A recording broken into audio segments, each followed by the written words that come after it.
এখানে কিন্তু ল্যান্ড পাবেন, এখানে চাইলে আপনারা বাংলো নিতে পারবেন। আপনার যদি টেনশন থাকে যে নিউ টাউনে একটা বাড়ি কিভাবে করব, আজকে নিউ টাউন সাপুরজি বাস স্ট্যান্ডের কাছে একটা প্রজেক্ট শেয়ার করব, যেখানে আপনারা চাইলে মাত্র 13 লক্ষ টাকা পার কাঠায় জমি নিতে পারবেন এলআইসি হাউজিং থেকে লোন নিয়ে। প্লাস আপনারা এখানে বাংলো পেয়ে যাবেন। 1.5 কাঠা জমির উপর এখানে বাংলো হচ্ছে মাত্র 59 লাখসে, 2 কাঠা জমির উপরে বাংলো হচ্ছে এখানে মাত্র 69 লাখসে। এরকম লোকেশনে আপনারা বাংলোটা পাচ্ছেন, যেখানে নিউ টাউনে একটা 2 BHK ফ্ল্যাটের দাম 50 লক্ষ টাকা 60 লক্ষ টাকা, সেই জায়গাতে আপনারা জমি পাচ্ছেন মাত্র 13 লক্ষ টাকা পার কাঠায়, বাংলো পাচ্ছেন মাত্র 59 লাখসে। 1.5 কাঠা জমির উপরে 3 BHK বাংলো পাচ্ছে। আর এই প্রজেক্টের ভিতরে আপনারা কিন্তু অল অ্যামিনিটিস পেয়ে যাবেন, সুইমিং পুল, জিম, এই ধরনের যত অ্যামিনিটিস আছে সেগুলো কিন্তু আপনারা এখানে পেয়ে যাবেন। ভিজিট করুন, একবার ভিজিট না করলে আপনারা বুঝতে পারবেন না। এদিকে দেখুন ফ্ল্যাট আছে, ফ্ল্যাট অলরেডি সোল্ড আউট হয়ে গেছে। আর এদিকে হচ্ছে বাংলো আছে, বাংলো এখন লিমিটেড আছে। আপনারা চাইলে এখন এসে ভিজিট করে কথাবার্তা বলে বাংলো বুকিং করতে পারবেন। সব থেকে বেটার হচ্ছে ল্যান্ড নেওয়া। আপনি চাইলে এখানে লোন নিয়ে ল্যান্ড নিতে পারবেন, যেগুলো মাত্র 13 লক্ষ টাকা পার কাঠায় পাওয়া যায়। যেখানে নিউ টাউনে একটা 2 BHK ফ্ল্যাটের দাম 50 লাখ 60 লক্ষ টাকা, সেখানে আপনারা 13 লক্ষ টাকা পার কাঠায় 2 কাঠার একটা প্লট নিয়ে রাখুন, ইনভেস্টমেন্ট পারপাস রেখে দিন।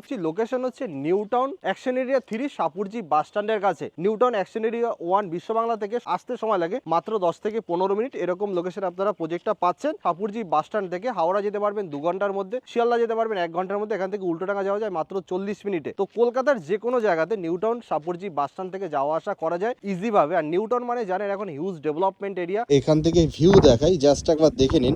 এখান থেকে আপনারা একটা বেসিক আইডিয়া পেয়ে যাবেন যে ল্যান্ড প্রজেক্টটা কতটা। এইটা টোটালটা হচ্ছে ল্যান্ড প্রজেক্ট। এখানে আপনারা দেখুন বাংলো আর বাংলো, চারিদিকে শুধু বাংলো আর বাংলো দেখতে পাচ্ছেন। এগুলো কিন্তু সব বাংলো, এই হচ্ছে বাংলো তৈরি হচ্ছে। এখানে কিন্তু পরপর 5টা 6টা বাংলো তৈরি হয়েছে। নিচে রাস্তা হচ্ছে 5টা 6টা বাংলো তৈরি হয়েছে। এখানে দেখুন বাংলো হয়ে যাচ্ছে। এখানে দেখুন পাঁচিল করে রেখে দিয়েছে, কেউ জমি ইনভেস্টমেন্ট পারপাস কিনে রেখে দিয়েছে। এই দেখুন টোটালটা হচ্ছে ইনভেস্টমেন্ট পারপাস কিনে রেখে দিয়েছে। আর এই হচ্ছে ইনফোসিস, এই দেখুন ইনফোসিস বিল্ডিং দেখা যাচ্ছে। এখানে আপনারা আইটিসি পেয়ে যাচ্ছেন, এই দেখুন আইটিসিটা দেখা যাচ্ছে। এটা না আসলে, সামনাসামনি না আসলে, আপনারা যদি ব্লু প্রিন্টটা না দেখেন, প্রজেক্টের ব্লু প্রিন্ট না দেখলে আপনাদের কোনো রকম আইডিয়া কিন্তু আসবে না। আগে আসতে হবে ভিজিট